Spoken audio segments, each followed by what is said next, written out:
Baik, selamat pagi. Terima kasih untuk waktu yang telah diberikan kepada saya.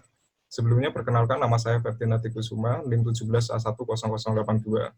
Pada kesempatan kali ini saya akan mempresentasikan hasil kerja SPA 6 saya yang berjudul Stasiun LRT di Kota Semarang. Nah, sebelum berbicara lebih lanjut, sebaiknya kita cek dulu deh, apa sih definisi dari LRT itu sendiri? Nah, jadi LRT itu sendiri singkatan dari Light Rail Transit, di mana merupakan sistem jalur kereta listrik yang bergerak lebih cepat dibanding kereta lainnya dengan jalurnya biasanya terletak di atas. Baik, berikutnya ialah berbicara tentang perencanaan. Di sini telah diskenariokan oleh Buklet Semarang 2018 bahwa stasiun LRT akan dibangun seluas 3.000 meter persegi sebagai stasiun bandara yang berada di kawasan Bandara Ahmad Yani. Untuk akses pencapaiannya lebih difokuskan dari arah gedung parkir, maka tentunya diperlukan skybridge. Sedangkan untuk regulasi mengacu pada KKOP serta peraturan setempat. Kemudian kita masuk pada analisis. Yang pertama ada analisis topografi, di mana tapak berada di dataran aluvial berair. Artinya apa? Tentunya lapisan bawah permukaan cukup dalam dan memiliki keamblisan hingga 3 cm per tahun. Solusi yang dipilih yakni dengan menggunakan pondasi dalam seperti tiang panjang. Yang kedua, analisis matahari. Melihat keadaan tapak, tentunya panas matahari sangat dominan dari berbagai arah. Solusi yang diberikan dengan desain struktur bangunan yang dapat menjadi pelingkup. Yang ketiga, vegetasi. Terdapat tanaman di sekitar seperti bakau, mangrove, dan lain sebagainya. Cukup menjadi potensi, tetapi perlu penambahan vegetasi tinggi sebagai peneduh dan reduksi angin. Yang keempat, yakni angin. Hembusan angin cukup kencang dari berbagai arah. Yang kelima, view, di mana view berbagai sudut meliputi rawa dan tambak. Dan untuk depan tapak sendiri terdapat gedung parkir. Nah, setelah mengulas dari analisis tersebut, gimana sih konsep desainnya? Baik, jadi di sini ada dua ide konsep. Dari yang pertama, konsep yang diambil berjudul Butterfly Effect, mengandung analogi kupu-kupu yang estetik dan bergerak dinamis, sesuai dengan karakter kereta LRT itu sendiri yang bergerak. Sedangkan konsep kedua yakni wave atau gelombang air, sesuai dengan kondisi dari tapak itu sendiri. Untuk form heading-nya seperti ini, bisa dilihat dari bentuk kupu-kupu kemudian diubah menjadi sedemikian rupa. Dan untuk gelombang air diterapkan sebagai unsur pembentuk pelingkup bangunan. Di sini juga ada gambar proses conformation ke tapaknya. Kemudian ini adalah penerapan ke dalam 3D bentuknya. Bentuk kupu-kupu yang diambil dari struktur penyusun tubuh, serta skenario bentuk gelombang menjadi pelingkup bangunan. Selanjutnya ada zoning ruang. Zoning dibagi menjadi dua, yakni ruang pengelola dan pengunjung. Sifat ruang diantaranya ada privat, semi-privat, publik, serta servis, dengan 27 ruang di dalamnya. Dan berikut di bawah itu adalah hubungan ruangannya. Kemudian untuk sirkulasi, dalam dibagi menjadi dua lantai, ground floor dibagi menjadi area pengelola dan pengunjung, sedangkan lantai 1 merupakan peron dan akses skybridge. Kemudian untuk sirkulasi luar lebih fokus sebagai drop-off, area tunggu, serta parkir pengelola saja. Ini konsep utilitas. Bangunan didukung oleh utilitas seperti sistem air bersih, air kotor, sistem elektrikal, keamanan, dan transportasi gedung. Berikutnya di sini saya juga menampilkan skenario struktur yang diambil dari studi struktur bangunan yang pernah ada, seperti ini. Kemudian juga ada detail struktur di sampingnya. Nah, setelah melalui analisis programming, maka berikutnya adalah final design. Yang pertama ialah gambar situasi, di mana juga dapat memperlihatkan bentuk struktur atap dari 3 kombinasi struktur Arven yang membentuk satu unity. Berikutnya ada set plan, terlihat sirkulasi hanya untuk drop-off, serta parkir pengelola. Ruang di sekitar bangunan lainnya meliputi vegetasi, ruang genset, ruang IPAP, dan ruang tunggu.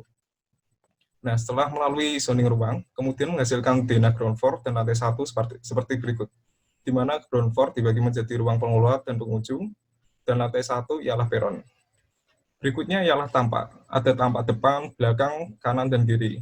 Konsep tampak sendiri berasal dari beban bentuk pada slide sebelumnya. Kemudian potongan yang mempresentasikan detail segmen daripada bangunan seperti fondasi tiang pancang, gedung beton, dan juga struktur atapnya. Di sini ada keterangan A untuk potongan horizontal dan juga B untuk potongan vertikal. Dan ini untuk detail dari peron yang mempresentasikan struktur sebagai pelingkupnya. Berikutnya ada perspektif section seperti pada gambar berikut. Nah, ini untuk explode modelnya, terlihat bagaimana ruang-ruang penyusun lantai ground floor dan lantai 1 serta penutup struktur atap sebagai pelingkupnya. Ya, ini ada render eksterior meliputi perspektif mata burung, mata manusia, perspektif belakang, dan juga area drop-off-nya. Kemudian ini interiornya dibagi menjadi ruang lantai ground floor, dan lantai 1 atau peron. Di sini saya juga menyertakan video animasi singkat untuk merepresentasikan visual bangunannya. Silakan untuk ditonton sejenak.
Nah, mungkin demikian yang dapat saya sampaikan dari tugas SPA 6 saya. Mohon maaf apabila masih banyak kekurangan dan kesalahan dalam penyampaiannya. Sekian dan terima kasih.